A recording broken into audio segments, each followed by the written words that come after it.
So we may be hearing recordings of children separated from their parents for the first time. The investigative website ProPublica obtained a nearly 8-minute audio recording that it claims reveals children crying inside a detention facility.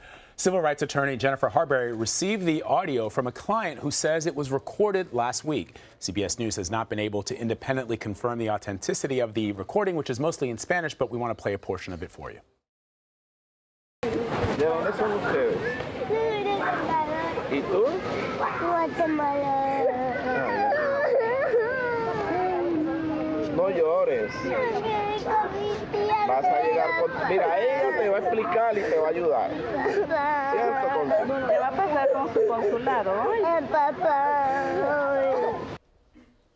Absolutely heartbreaking when you hear that. Senior ProPublica reporter Ginger Thompson published that audio. She is with us here in the studio. Thank you so much for being with us, Ginger. Thank you for having me. So I guess the first question is, how did you obtain this audio?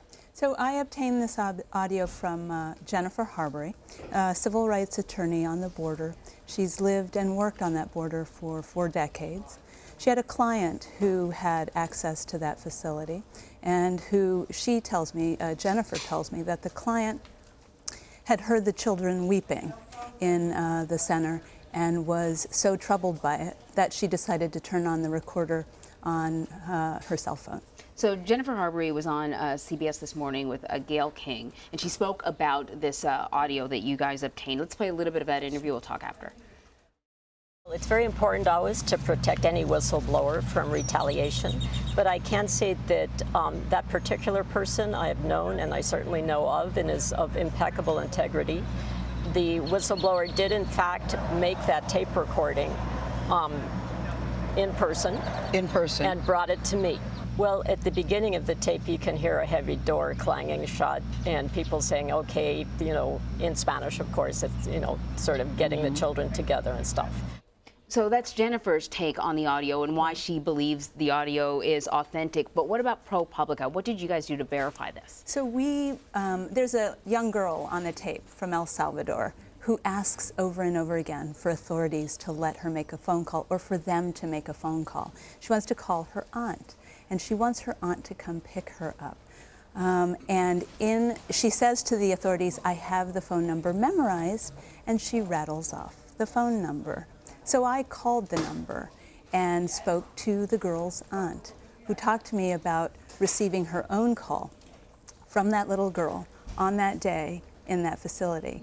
And the aunt spoke to the consular official who made the call for the girl and confirmed for me where the girl was, that she had gotten a call from the Border Patrol official, that she had gotten a call from the consular official, and that to me made clear that I was hearing a girl who was in a detention facility, who was giving a phone number to an authority, and that authority made the call. The timing all coincided. And as you know, Ginger, this has become a political issue. There are some people who are clearly outraged, and there's others, supporters of President Trump, who say, look, who knows where this audio recording came from. Sure. I want to play a little bit of the audio recording of the young girl repeatedly asking for her aunt.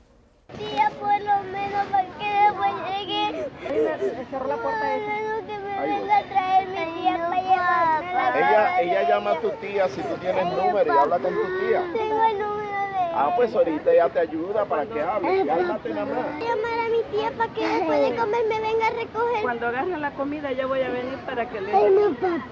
Tengo el número yo de memoria, 34. Voy a llamar al menos a mi tía para que me venga a recoger. Ay, no, papá. Y después para que llegue mi mami. Y mi mami después que me venga a traer mi tía va a venir lo más pronto posible para irme con ella. It's so heartbreaking because we can show pictures and we can do the reporting as we and other news organizations have done, but when you hear a child who's clearly confused, has no idea what's going on, and has been told by members of her family, look, when you get to where you're supposed to be, here's the number to call. The same way that my dad used to write my number in my underwear, and you know, like all these little things that little kids do. What struck me about that particular part of the tape is I have a 7-year-old at home, younger than this child. I did not know she was 6 until I read some more about her.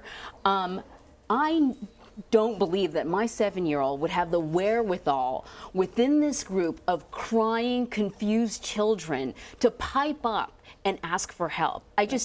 It really sort of brought home the amount of pressure that these children are under, that they're bearing the brunt of this national conversation about immigration. And that's why we wanted to tell this story. I think it was their voices that have been missing for so long in this debate, right? We've had this debate where I think there's some people that want to keep it at the level of policy.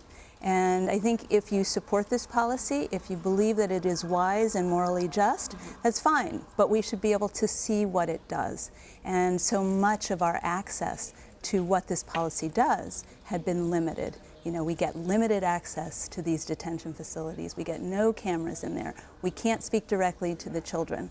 And so this was an opportunity for the voices of the children to be heard. And what's even more heartbreaking is you spoke to the aunt, and she's not going to be able to do anything. Tell our audience why. So the aunt came to this country 2 years ago, exactly the way this little girl did with her little girl, who was 7 at the time, and made it into the country. Zero tolerance didn't exist at that time.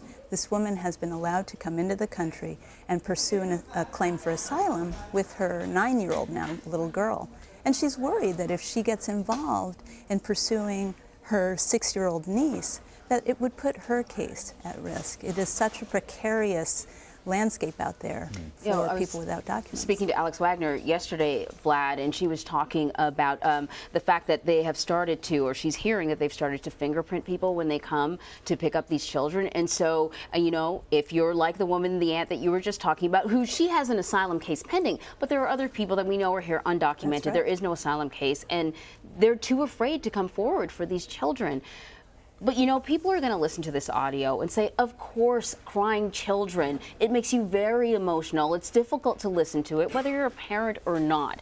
And they're going to suggest that maybe by releasing an audio like this, you're distracting from the issue. That, yeah, you know, certainly emotions play a role, but there are some serious issues with the border and immigration, and the immigration system needs to be revamped. The asylum system needs to be revamped. And you're distracting from this by, you know, having us listen to these children. Well, of course the system needs to be revamped, and there need to be lots of things fixed about the system. But at what cost?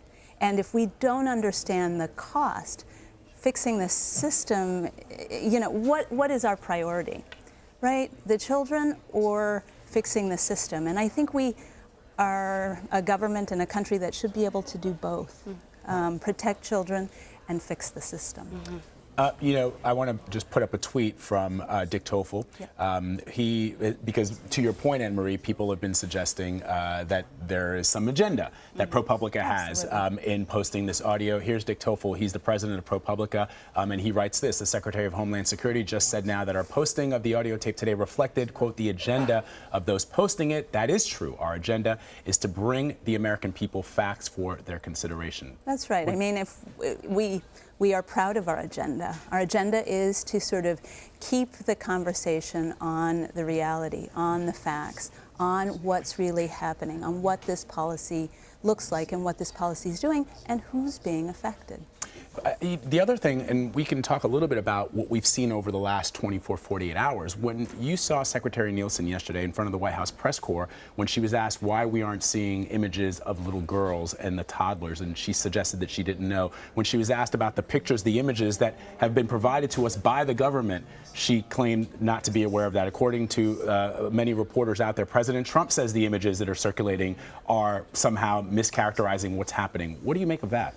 You know, I think that this is an administration that so far has seemed unwilling to really own what it's doing, to own what, you know, how this policy began, what this policy was designed to do, and who this policy is impacting. And so there are just lots of different lines from different people in the administration. When you ask them those same questions, you ask that same question to a different official in the administration and you get a different answer. And so I think it's that it feels like they're not quite in control of their message, and so then when we push forward what we've been able to learn based on facts and based on real interviews with people on the ground, you know, I think there's an attempt to push back at that. Was this administration playing politics with these young lives?